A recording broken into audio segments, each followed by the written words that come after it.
Hey, it's Christopher Dixieland Farm, and I'm doing a vinyl community video. Vinyl. I'm showing vinyl. And, yeah, I'm a vinyl collector, though the collection has basically stopped because everybody started collecting vinyl, and one of the reasons why I collected vinyl was because it was dirt cheap.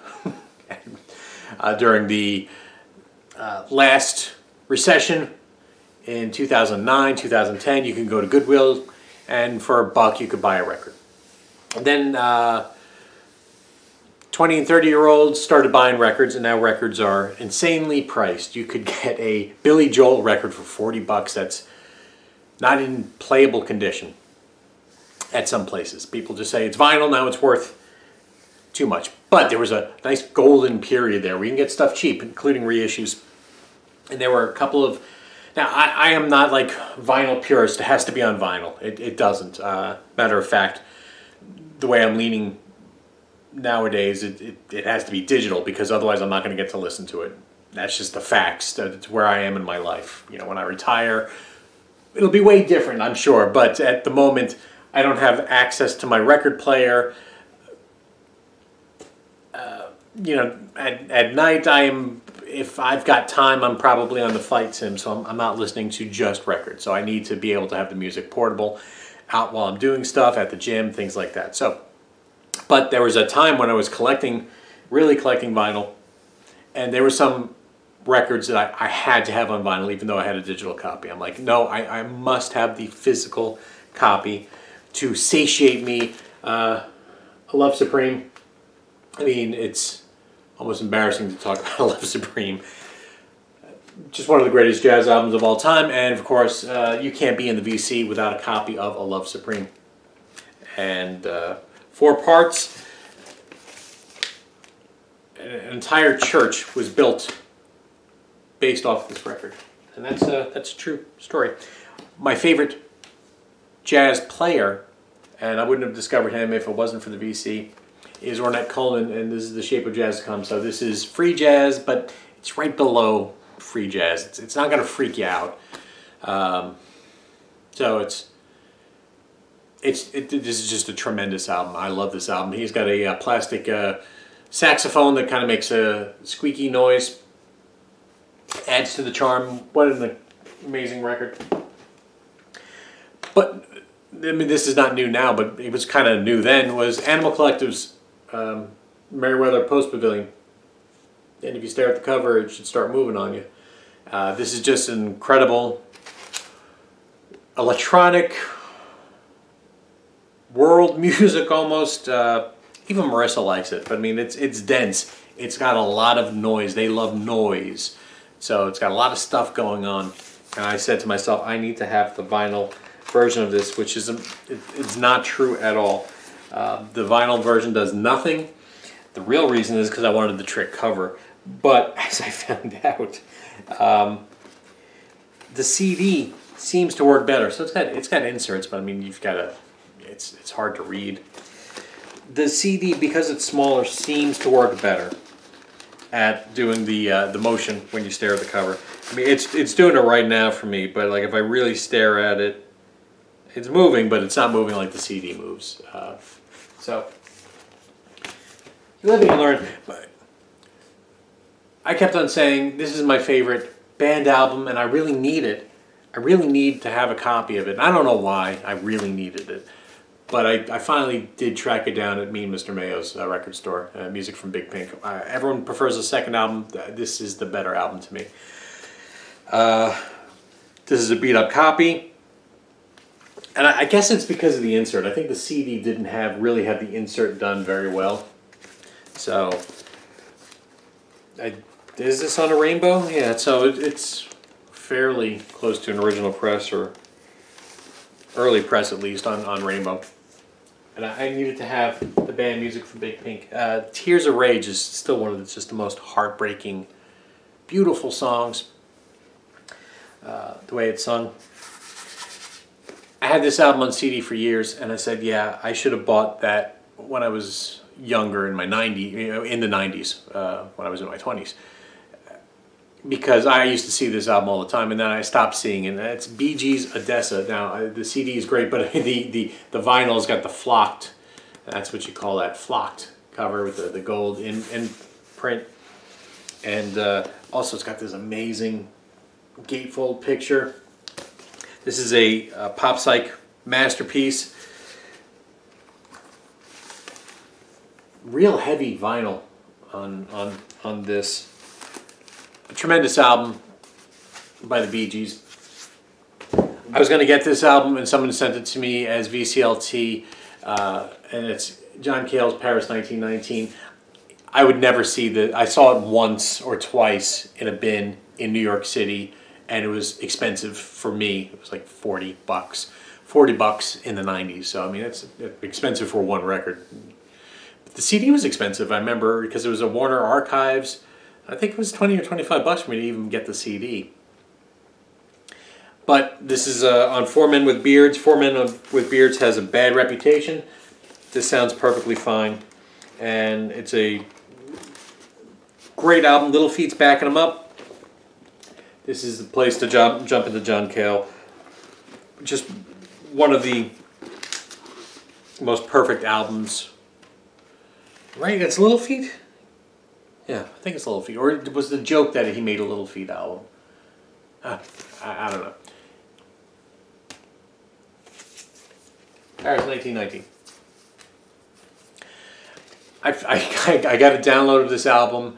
It was a Japanese CD version of this album. And when it finally got repressed, because I saw it only like once as a kid, like a kid, and it was like $100 on the wall because it just didn't sell. So I had that digital version, and then like, oh, when this got repressed, I said, I've got to get this album. And I was wrong. The Cheerful Insanity of Giles, Giles and Fripp.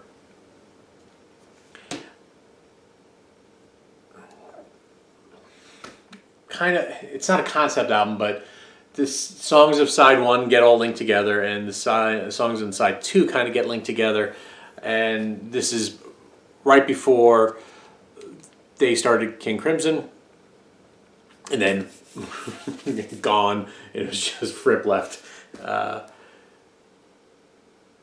This does have the bonus track of She Is Loaded, which is on the CD, and Under the Sky. But having said that, this is noisy.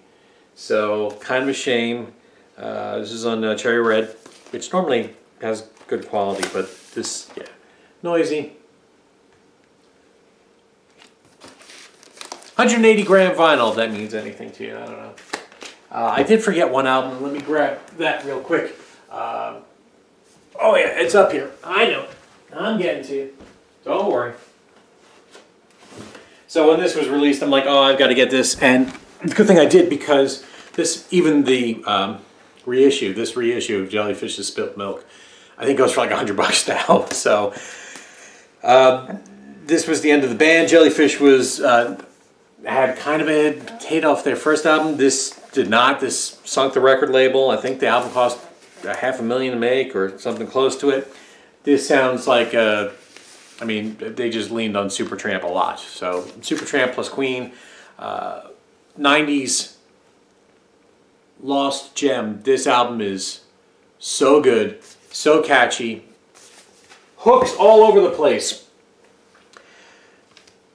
One of the most important albums to me growing up was King's Chronicles. I was in a used CD store and I saw 2 CDs rubber banded together. I was 15 at the time, and I'm like, oh, I kind of know the Kinks. Maybe I'll buy that. And I'm like, oh, even used, $10. Ooh, you know, for 15-year-old, I mean, that was a big deal.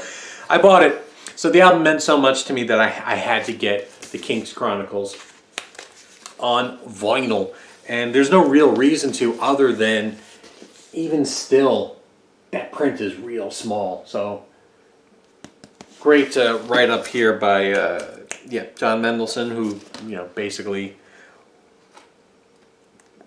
kept trying to tell people, hey, you know, the mid-60s Kinks period is where it's at, and trying to get people in America to pay attention, because they weren't touring in America. They were banned for a few years.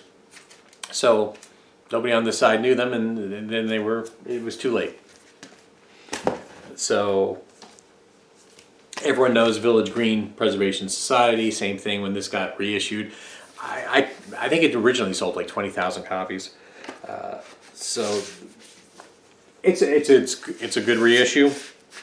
I grew up with the stereo CD. I'm used to the stereo mix. This is, I believe, the mono mix. Cool. Cool to have. Yeah, mono. Ping, ping, ping. Same thing with at a record show. So Kinks are my favorite band. I remember in Uniondale by Nassau Coliseum, there was a record show. That's where I would buy bootlegs, because you could buy cassette bootlegs. People would take like the vinyl bootlegs or whatever, make cassettes, and you get the cassette bootlegs real cheap, $4, $5. So I acquired a lot of bootlegs that way. And also I would go through the vinyl. I'd go through whatever's the cheapest, because that's, I wanted the most bang for my buck. And they had a face-to-face Kinks, which I've never seen. It was $25 stereo version, and people despise the stereo version of that and Village Green, but again, it's what I grew up with, so I'm perfectly content with it. But when the reissue for the 50th came out, I picked it up, and now I've got the mono version. Chris, how often do you listen to it? Something else by the Kinks. I think Digital Gramophone said this is his favorite Kinks album. I mean, it's great. I mean, I can't say that it's not. Mono also, and I got this real cheap off somebody on Discogs, because they said it may have had a skip or something like that in one section, and then I cleaned it and I got rid of the skip. Everybody in showbiz, same thing. I needed to have this. The CD is perfectly acceptable. I don't know why I needed it. I guess I needed to have every Kinks album because they're my favorite band. So, which is why BCLT from Ned's Atomic Dustbin, who's long since gone. Lola, I would say Lola is my favorite Kinks album because it's the most complete story of the concept albums. I think musically it stands up a little bit better. It's sure it's a little less quirky. I mean, they're all great. They're all great from 65 to 72. But yeah, I had to get that. I had to get my favorite album of all time. And certainly you can figure out that I'm a hipster because of it. Is In the Airplane Over the Sea. I listened to this album for 2 months straight, and that's all I would listen to. And the album still means everything to me. So having the larger cover art, having this beautiful, thick, 180 gram, beefy, delicious black vinyl. Yeah. And also, I thought because the insert on the CD was tiny, but this insert is also pretty damn tiny. So, I mean, all the lyrics are there, sort of. There's like one little section, if you actually read the lyrics, where he breaks off and actually explains what he's talking about on the second song, opposed to, yeah. So, you would need, with the Torah, with the little thing, so you can make sure you know what you're on the right word. It's a documentary about the Elephant Six that I'm looking forward to, because I'm a huge Elephant Six fan, always was. And I do believe they are largely forgotten. It was amazing when I discovered these were all kind of offshoots of. You go into a Brian Wilson rabbit hole and you kind of start the side characters and labels, to be honest with you. So Randy Newman was a big discovery, and Sail Away, I had to have it. And luckily I found it at a record show, I found it at Edward McKay's for $3. I had to have it. Had to have Good Old Boys also, which this is a concept album, and this is a tremendous album. Did you hear me? I just burped. Van Dyke Parks, this album it took a long time to grow on me, but now that it's grown on me, holy crap. This is an amazing album.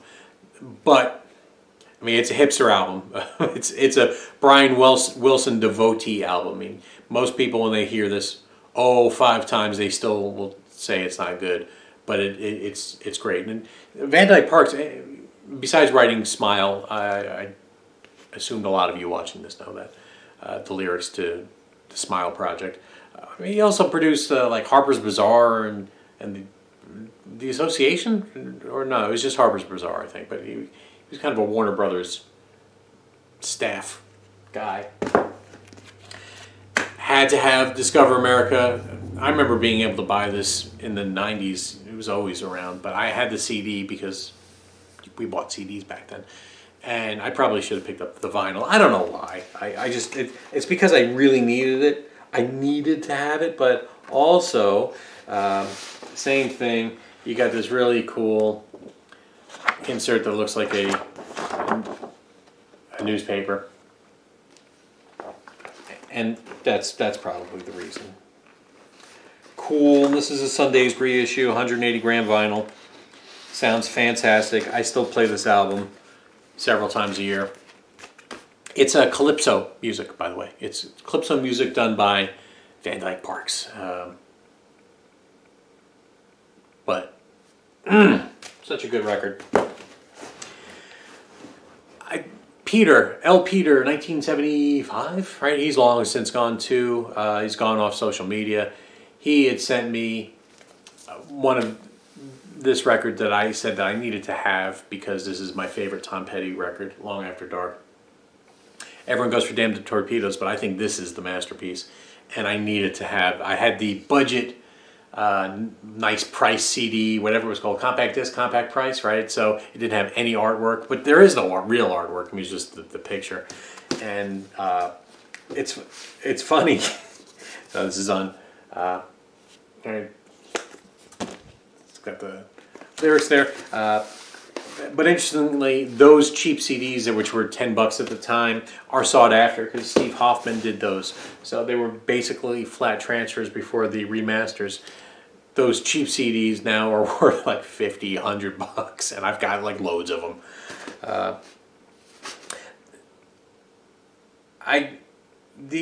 Most people on the VC, and they go into a pop psych mode. They go into a jazz mode. They also go into a pop psych mode. And when I finally got around to picking up SF Sorrow by the Pretty Things, mine was blown that this hidden psych masterpiece is not known by anybody, right? But then nobody talked about Parachute, which I think was the next album, which is such a great record, Parachute.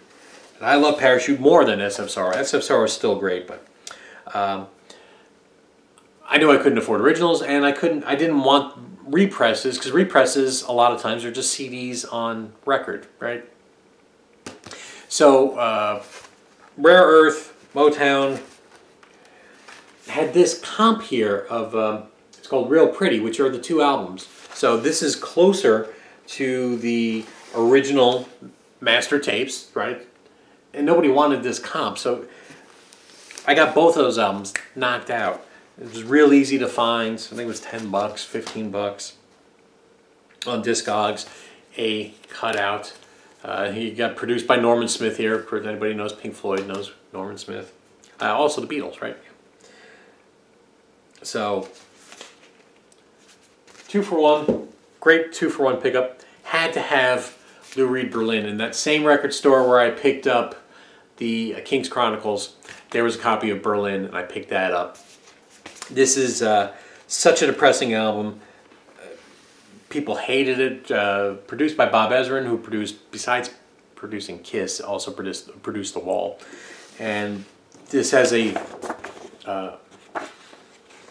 book with photos in it that really complement the story. Now that's in the CD, but I just needed to have the full vinyl experience. And for some reason, this was still flying underneath the radar. Nobody really sought out this record.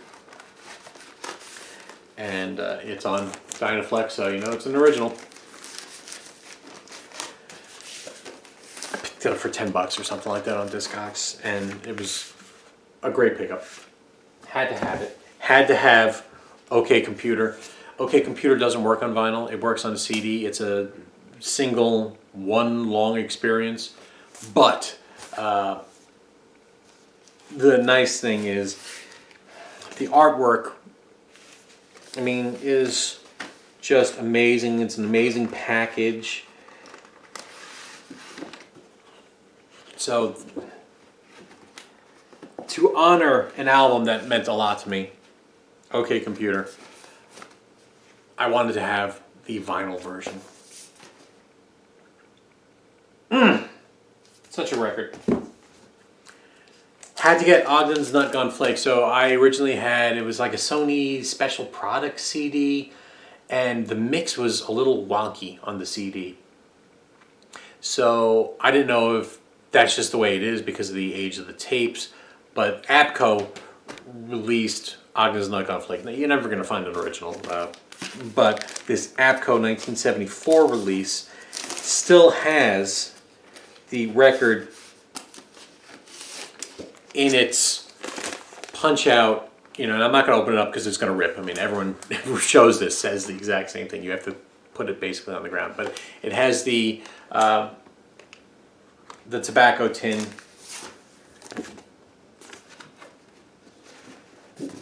Oh, it's so close. It's so close. All right, I'm not going to tempt fate here. Yeah. This is the one to pick up. Sought it out on Discogs. Kind of sniped it. Eventually I got it for the correct price because it shouldn't be one of those records that cost an arm and a leg for the 74. Again, 10, 15 bucks, something like that. Maybe 20 bucks. So may have gone. I'm going to put it down because I'm going to screw it up.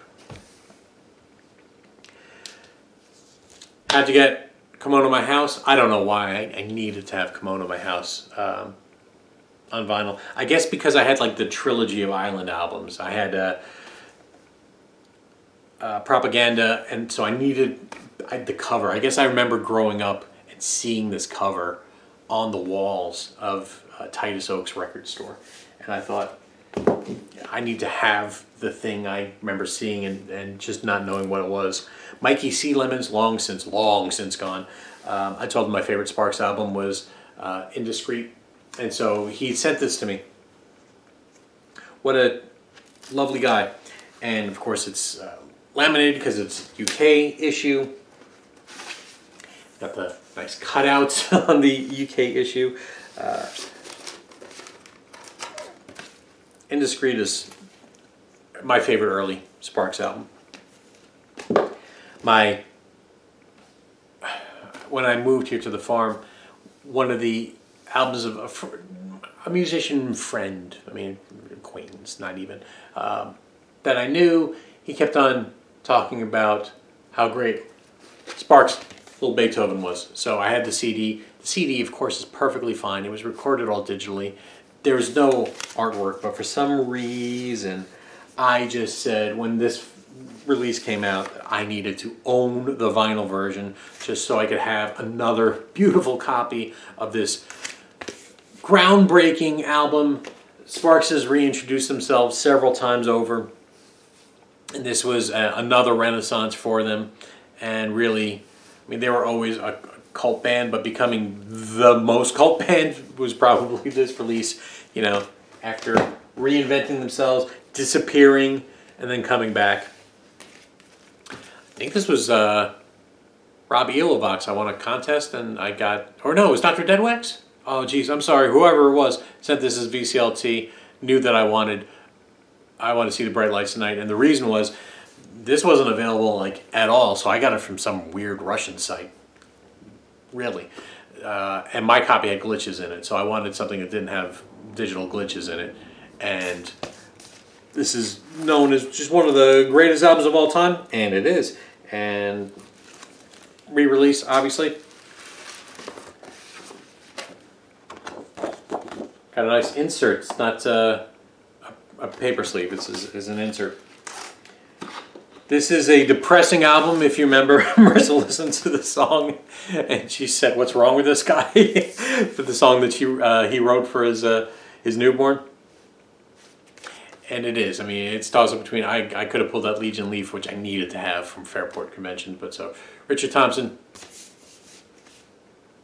needed to have that on vinyl as well. Needed to have The Age of Odds by Sufjan Stevens. The CD is better because the last song, Impossible Soul, the last section of it wouldn't fit on the vinyl, so they dump it onto side 3. It's not as jarring as it sounds, but I mean that's not the song. It's not the song. You ruined the song. I get it, but still. But even knowing that, I needed the vinyl version because of Royal Robertson's artwork that's in here. And this package just has got it so you can really, really stare at the words. I mean, it's dense words that he writes in here for his visions of the apocalypse. You're not going to get that on the CD, so I got the vinyl. I got the vinyl! VCLT from Chris Fitzgerald. I got Four Men with Beards, Velvet Underground, and Nico. I needed to have all the Velvet Underground and Nicos, just like I needed to have all the Kinks. I mean, I needed all the Velvet Underground albums, just like I needed to have all the Kinks albums, because I needed it, right? And luckily, there's only really 4 proper albums. But Bo sent me I believe this is the 2nd press. Sticker's gone, but still, how cool is that? I mean, oh, it smells like history. It smells great. Show you a proper Verve record here. Bo, long since gone. Never hear from the dude. I never hear from Fitzgerald. I never hear from the other people who send me stuff. And, you know. They come in your life and they go. Needed to have White Light, White Heat, which is my favorite Velvet Underground album. I'm trying to get the Black on Black to pop here, but you can't really because of the glare. This is a perfectly fine reissue, but that didn't stop Bo from sending me an early press of White Light, White Heat. What a guy. What a guy. This is a reissue of the 3rd album. I would recommend getting a reissue because, one, besides being nice, heavy vinyl, it will be quieter. And on this record, you need quiet. There's some very quiet moments. If I've gone that far, might as well go ahead and get loaded with hits. Also, a very good reissue on Cotillion. Never be able to afford original. I don't know how Bo did it, but he was in the right place, right time, I guess. I needed to have Yankee Hotel Foxtrot. This is the only Wilco record I need. Sorry, John. And this is just such a milestone in rock. This is such a good record. Oh, I can't even. Oh my God. You got your inserts. That's not why I got it. I got it because I needed to own this copy. No other reason. I needed to own this copy. Just like, and this one kind of makes sense, I guess. I was on a search and I needed to have Frank Zappa's Uncle Meat, which is my favorite Zappa album. Still, but I understand why it's challenging now. It never made sense to me why I didn't know why people didn't love it as much as I did. But now, with seasoned ears, I can see, oh, this is actually off-putting probably for somebody just jumping in. I have the CD. I'm sure the CD was tweaked, the Ryko disc, back when Zappa was doing the digital reissues. Certainly for Well Needed for the Money, and I've got a copy that I got as VCLT from Steven, Elevators fan. But yeah, it's an original with original inserts here, or early. I needed to have Uncle Meat because it's my favorite Zappa album. And again, I listened to this when I was in 8th grade, which is kind of odd if you think about it. And that explains my musical tastes a lot. Beautiful Reprise record.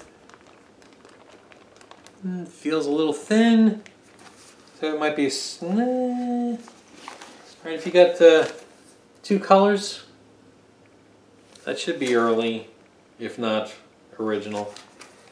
Doesn't matter, really. I just needed to have it. Needed to possess it. To show it. I loved it. That is the reason why some of these things I've got doubles and I've got them on vinyl, because I want to show them, nobody else, because nobody comes here, really. I mean, some people come here, but then even if they do come here, they're not looking through my records. So it's me wanting to just feel the record that meant so much to me. 30 minutes, way too long. Everybody, thank you so much for watching. Take care.